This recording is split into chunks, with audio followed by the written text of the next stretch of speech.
2026 সালে বাংলাদেশে জনপ্রতি সর্বনিম্ন ও সর্বোচ্চ ফিতরা কত টাকা? পরিবারের ছোট শিশু ও নবজাতকের জন্য কি ফিতরা দিতে হবে কিনা? এই প্রশ্নের উত্তর হলো যে নবী করিম সাল্লাল্লাহু আলাইহি সাল্লাম বলেছেন, যাকাতুল ফিত্র তুহরাতান লিস-সাইমি আনিল লাগবি ওয়ার রাফাস ওয়া তু'মাতাল লিল মাসাকিন। অর্থাৎ ফিতরা হলো রোজাদারের রোজাকে রিফাইন করার জন্য।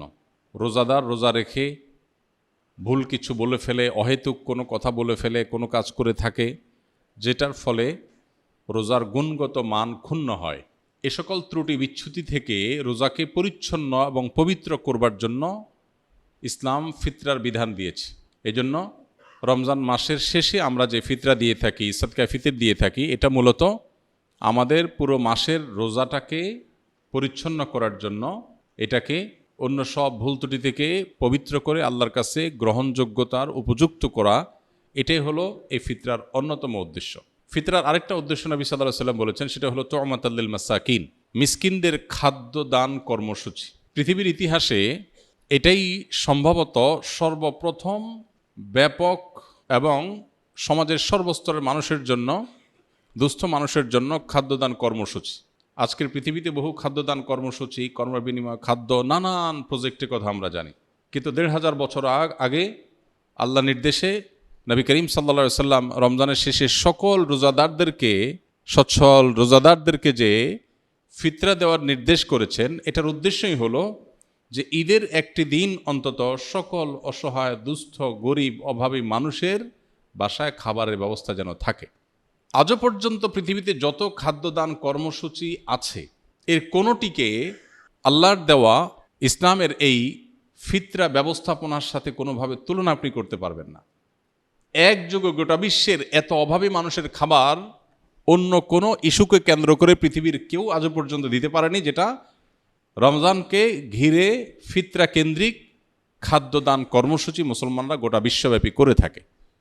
তো এই ফিতরা সম্পর্কে আমাদের অনেকেরই জানার থাকে, এবছর ফিতরা কত, এটার মূল কনসেপ্টটা আমাদের একটু জানা দরকার। ফিতরা কি প্রতি বছর চেঞ্জ হওয়ার জিনিস কিনা? আমরা প্রতি বছর তো ফিতরার দাম, মূল্য নির্ধারণ হয়ে থাকে। তো এটার উত্তর হলো যে ফিতরা যেহেতু খাদ্যদান কর্মসূচি, খাদ্যের পরিমাণ, পরিমাপ এটা শরিয়া ঠিক করে দিয়েছে।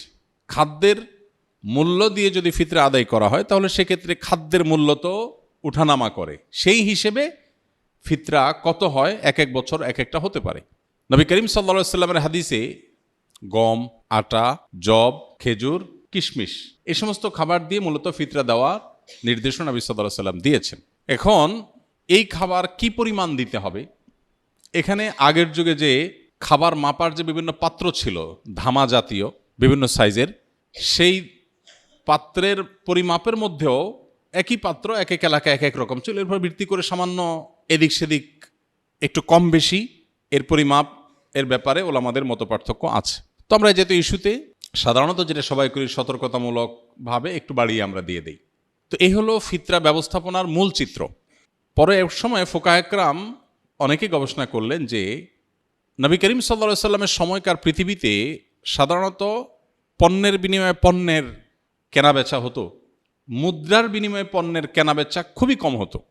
এখন যেমন পণ্যের বিনিময়ে পণ্য, মানে কেউ চাল দিল, চাল দিয়ে সবজি নিল, এটা যেরকম খুব রেয়ার কেস, সে যুগে মুদ্রা দিয়ে কেনাবেচাটা খুব কম হতো। বিশেষ করে স্থানীয় বাজারগুলোতে মানুষ মুদ্রা দিয়ে পণ্য কেনাবেচা যেমন করত, আবার পণ্য দিয়ে পণ্য কেনাবেচা হতো। অর্থাৎ মুদ্রার ইম্পর্টেন্সি বা এটার ব্যবহার এখন যেরকম গোটা পৃথিবীতে ব্যাপকভাবে এটার উপরে গোটা পৃথিবী দাঁড়িয়ে আছে অনেকটা, তখন সেটা এভাবে ছিল না। এখন গরিবের জন্য খাদ্য দেওয়ার চাইতে নগদ টাকা দিলে তার সুবিধা অনুযায়ী খাদ্য কিনে নেবে, সেটা অধিকতর উত্তম কিনা, এটা হলো প্রশ্নের ব্যাপার। অনেক ওলামাদের মতে এটা যেহেতু গরিবের জন্য বেশি উপযোগী, তার সুবিধা মতো কিনতে পারে, এই জন্য ফিতরা মূলত খাদ্য দান ব্যবস্থাপনাই, তো টাকা দিয়ে দিলে তার মতো সুবিধা করে সে কিনতে পারল। এ হলো মূল বিষয়। এখানে একটা বিষয় বলে রাখি, আমাদের মতো দেশে হয় অবশ্য বহু মানুষ আছে অভাবী, যাদেরকে ফিতরা দেয়া যেতে পারে, এরকম অভাবী গরিব মানুষ আছে, কিন্তু পৃথিবীতে অনেক দেশ আছে যেখানে আসলে এরকম সারা দেশের মানুষের খাদ্য দেওয়ার মতো ওরকম উপযুক্ত মানুষও খুঁজে পাওয়া যায় না খুব বেশি। যেমন সৌদি আরবে আমি দেখেছি গরিব মানুষরা ফিতরার চাউল তারা খাবার দিয়েই দেন, সৌদি আরব ওলামা একরাম টাকা দিয়ে দেওয়া, এর প্রবক্তা নন, তারা খাদ্য দিয়েই দেন, সাধারণত চাল দিয়ে দেন। তো এখন একজনের পক্ষ থেকে তারা 2 কেজি 2.5 কেজি চাল দিয়ে দেন। ফ্যামিলি কয়েকজন হলে ওইভাবে তারা বস্তা করে বিক্রি করেন। দোকানগুলোতে সব রমজান উপলক্ষে ফিতরার চাল বিক্রি হয় বিভিন্ন প্যাকেজে, 5 কেজি 10 কেজির বস্তা। তো আমি দেখেছি যে সেখানে গরিবরা অনেকেই চালের স্তূপ হয়ে যায়, কারণ গরিব তো খুব কম, ফিতরা তো সবাই দিচ্ছে আর সবাই তো চালই দিচ্ছে। তো এমনও দেখা গেছে যে গরিব মহিলা উনি পিক আপে করে মসজিদের সামনে আসছেন চাল কালেকশন করার জন্য, এবং এটা কমন চিত্র সৌদিতে। সবাই যে পরিমাণ চাল দিছে, উনি ওই পিক আপ রেখে দিছে সামনে, রেখে বসে আছে, সবাই চাল এনে এনে ফেলে দিচ্ছে, পিক আপ স্তূপ হয়ে গেছে। পরে এই চালটা কি হয়, বাংলাদেশি ইন্ডিয়ান যারা সেখানে শ্রমিক বা প্রবাসী আছেন, অনেক সময় দেখা যায় যে চাল দাতা কিনেছেন 30 রিয়াল দিয়া, ওইটাই মহিলা বিক্রি করতেছে 15 রিয়ালে। প্রবাসী বাংলাদেশি বা অন্য যারা আছে তারা সেটা কমে কিনে নেয়। তো এটাতে দিন শেষে আসলে ওই যে গরিব যে তার ক্ষতি হলো, অর্থাৎ লসটা মূলত তার হলো। এটা একটা বাস্তবতা। এর প্রেক্ষিতে ওলামায়ে আহনাফ, অনেক ওলামায়ে ইকরাম বলেন যে ফিতরা যদি টাকা দিয়ে, পয়সা দিয়ে দিলে গরিবের আরও বেশি উপকার হয়, তাহলে সেক্ষেত্রে এটা দিয়েও দেওয়া যাবে, কিন্তু মূল লাইনটা হবে ওই খাদ্যকে কেন্দ্র করে। কথাটা বোঝা গেছে? তো সেই হিসেবে এই বছর সম্ভবত 110 টাকা সর্বনিম্ন, কারণ ওই যে ফিতরা তো কিশমিশ দিয়ে দেওয়া যায়, গম দিয়ে দেওয়া যায়, খেজুর দিয়ে দেওয়া যায়, অতএব ভ্যারি করে। যখন আপনি সবচেয়ে ভালোটা দিয়ে দিবেন, পরিমাণও কম বেশ আছে, এক একটা এক পরিমাণ, তো সবচেয়ে ভালোটাতে যখন দিবেন তখন দাম অনেক বেশি হবে। এই জন্য সর্বোচ্চ ফিতরা এবার ধার্য হয়েছে সম্ভবত 2800 টাকা, আর সর্বনিম্ন 110 টাকা। তো এই যে টাকা, আপনি কি টাকা দিবেন নাকি খাদ্য দিবেন? এটা যদি বলেন, আপনি যদি কোনো গরিবকে খাদ্য দিলে তার উপকার হবে আপনি জানেন, কোনো সন্দেহ নেই। আমার দেশে বহু গরিব আছে যাদের খাবার দিলে, আসলে চাল কিনে দিলে, ডাল বাজার করে দিলে তার উপকার হয়, তো আপনি খাদ্য দিয়ে দিবেন। আমি ব্যক্তিগতভাবে সাধারণত ঈদকে কেন্দ্র করে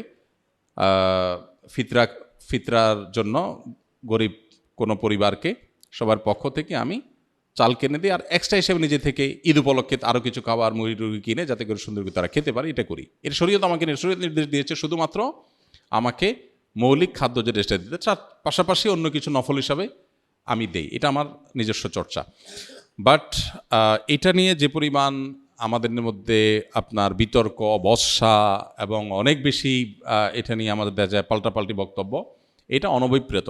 ওলামাদের এই সমস্ত ইজতিহাদি বিষয়গুলোতে, গবেষণাগত বিষয়গুলোতে একেবারে আপনার জাবর কেটে কোনোটাকে সঠিক কোনোটাকে রং বলে আমরা সাধারণ মানুষ অন্তত সোশ্যাল মিডিয়াতে এটা নিয়ে পাল্টাপাল্টি করা কোনো অবস্থাতে উচিত না বা গ্রহণযোগ্য না। আর ফিতরা দেওয়ার ক্ষেত্রে বাচ্চাদের পক্ষ থেকে ফিতরা দিতে হয়। ফিতরা পরিবারের কর্তা যিনি, তার পরিবারের সকল সদস্য যারা তার অধীনস্থ আছেন সবার তরফ থেকে তিনি ফিতরা দিবেন। এমনকি যে বাচ্চা ঈদের আগের দিন জন্মগ্রহণ করেছে, আর যদি তারপরে জন্ম হয় তাহলে তার জন্য ফিতরা নেই। মোদ্দা কথা, সকল পরিবারের সকল সদস্যদের তরফ থেকে ফিতরা হবে, তবে কেউ যদি মারা গিয়ে থাকে তাহলে তার তরফ থেকে ফিতরা প্রযোজ্য হবে না।